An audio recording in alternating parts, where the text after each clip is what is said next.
हुर बिन यजीद एक शख्स था। हुर बिन यजीद एक मुख्तसर सा लश्कर लेके उसने इमाम हुसैन को एक जगह पे रोका, फिर दूसरी जगह पे रोका, फिर लाकर तीसरी जगह पे रोका। तो इमाम हुसैन ने फरमाया जगह कौन सी है? कहा हुजूर करबो बला। फरमाया बस यही कहने लगा, यही। हजरत सैयदा ज़ैनब ने पूछा इमाम हुसैन से कि सारे जमाने ने रोका है, ठीक है आप हक पे हैं, ये भी सब ने कहा आप हक पे हैं, पर रोका भी सब ने, आप रोके क्यों नहीं? इब्ने कसीर और इब्ने असीर लिखते हैं इमाम हुसैन रो पड़े, कहने लगे बहन मैं रुक जाता पर मैंने रात को नाना मुस्तफ़ा को ख्वाब में देखा। तो हुजूर ने फरमाया हुसैन अगर आज ये रिवाज पड़ गया ना यजीद जैसे लोगों का तो कयामत तक पड़ा रहेगा। फिर लोग कहेंगे कोई निकला नहीं था तो हमें भी निकलना, फिर लोग जालिमों के सामने गर्दनें झुकाने के आदी हो जाए। मैं कहता रहता हूं, कह रहा हूं, करबला की जंग कुफर इस्लाम की जंग नहीं, कुफर इस्लाम की जंग नहीं करबला की, क्योंकि यजीद तो बड़ा पक्का नमाजी था, खुतबा देता था वो तो। जब इमाम हुसैन रज़ी अल्लाह तआला अन्हु ने करबला के मैदान में जुमे का दिन था तो यजीद के सामने को बात करनी शुरू की, अमर बिन साद के सामने। तो अमर बिन साद कहने लगा हुसैन ज्यादा बातें ना कर, हमारा जुमा लेट हो रहा है, जंग के लिए तैयार हो, फटाफट आ। अहले बैत नबुव्वत को कत्ल करेंगे और कत्ल के बाद फिर नमाज पढ़ेंगे और फिर कहेंगे अल्लाहुम्मा सल्ली अला मुहम्मदिन व अला आले मुहम्मद, उसी नमाज में फिर दरूद भी पढ़ेंगे। ये कैसा मर्तबा है, कैसा अंदाज है, दोस्ती कातिल से भी मकतूल से याराना भी। इमाम हुसैन ने करब हुर बिन यजीद इमाम हुसैन से कहने लगा मुझे हुक्म है आपको रोकने का, आप आगे नहीं जा सकते। इमाम साहब ने फरमाया वजह? जमीन अल्लाह की है। उसने कहा आप बैत नहीं कर रहे, यजीद की हालात आपके हक में दुरुस्त नहीं है, आप नहीं जाएंगे। इमाम रोक गए। जोहर की नमाज का वक्त हुआ तो हजरत अली अकबर इमाम हुसैन के बड़े साहिबजादे उन्होंने अजान जोहर पढ़ी तो हुर बिन यजीद के लश्कर ने इमाम हुसैन के पीछे नमाज अदा की। कहा भाई तुम मुकाबले में आए हो, नमाज पीछे पढ़ते हो? कहा हुजूर मुकाबला तो तलवारों से कर रहे हैं पर हमारा दिल तो मानता है ना कि मुस्तफा का नवासा बड़ी शान वाला है। हुर बिन यजीद ने 3 नमाजें लश्कर समेत इमाम हुसैन के पीछे पढ़ी हैं, 3 नमाजें, जोहर असर और मगरिब।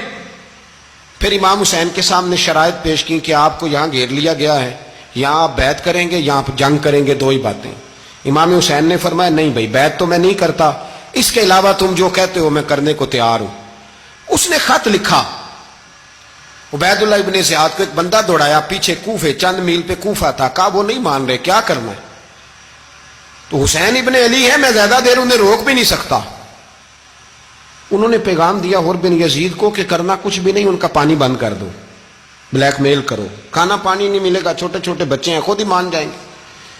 हजरत इमाम अली मकाम के बारे में हुर के पास जब ये पैगाम आया तो हुर कहने लगा मेरी तबीयत नहीं मानती हुसैन पर पानी बंद करूं, दिल नहीं मानता। जब ये लफ्ज कहे ना दोबारा तो फिर उबैदुल्लाह इब्ने ज़ियाद ने अमर बिन साद को 10,000 आदमी दे के भेजा।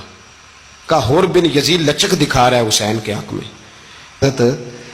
3 दिन तक पानी बंद रहा। 9 मुहर्रम को अमर बिन साद ने और लोग बुलाए। शिमर एक बड़ा सख्त आदमी था, संग दिल बदबख्त, जिसने हजरत अली असगर के गले पर तीर मारा था, वो और लश्कर लेके आया। रात को कहने लगा इमाम हुसैन रज़ी अल्लाह तआला अन्हु से कि बस बड़ा हो गया, ये 9-10 मुहर्रम की दरमियानी रात, यहां आप जंग करेंगे या आप बैत करेंगे, 2 ही बातें। इमाम हुसैन अंदर गए, सैयदा ज़ैनब से मशवरा किया, बाहर आए, फरमाया बात वही है जो पहले दिन वाली है। इमाम हुसैन रज़ी अल्लाह तआला अन्हु ने फरमाया भाई बैत तो मैं नहीं करता, बाकी जो तुम्हारा प्रोग्राम है।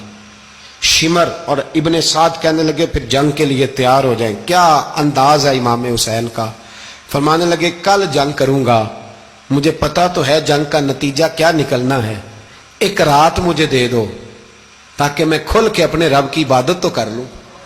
हुसैन ने जाना है, मुझे पता है कल रिजल्ट 72 और 22,000 का क्या, एक रात मुझे दो, मैं मालिक से राज न्याज तो करूं, मैं गोया उससे पूछूं तो सही कि मालिक मेरे वालिद भी शहीद हैं, भाई भी शहीद हैं, नाना को भी दुखों में देखा है, तो अब मेरी बारी है तो मालिक मैं हाजिर हूं, मुझे मौका तो दो, इसलिए कि मेरे नाना ने बदर में भी सारी रात इबादत की थी, सुबह मुझे मौका दो।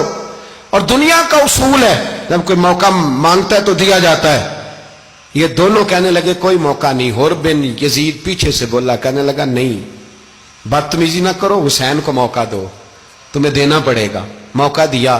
حر بن یزید نے پھر منت کی, کہا حضور آپ مہربانی کرے مان جائیں. فرمایا ماننے والا کھاتا کوئی نہیں. یہ بڑا مشکل.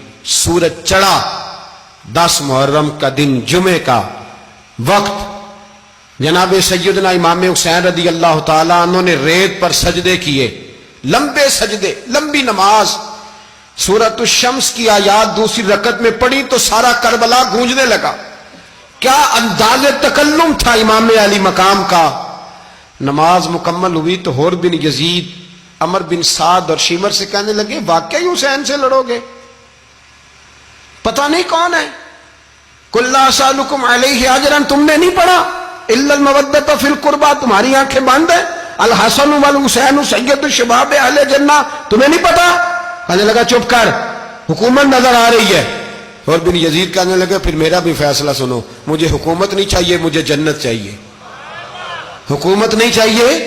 امام حسین کی پہلی فتح دیکھیں, حر بن یزید ایڑی لگا کے نا یزید کے لشکر سے نکل کے امام حسین کے لشکر میں شامل ہو گیا.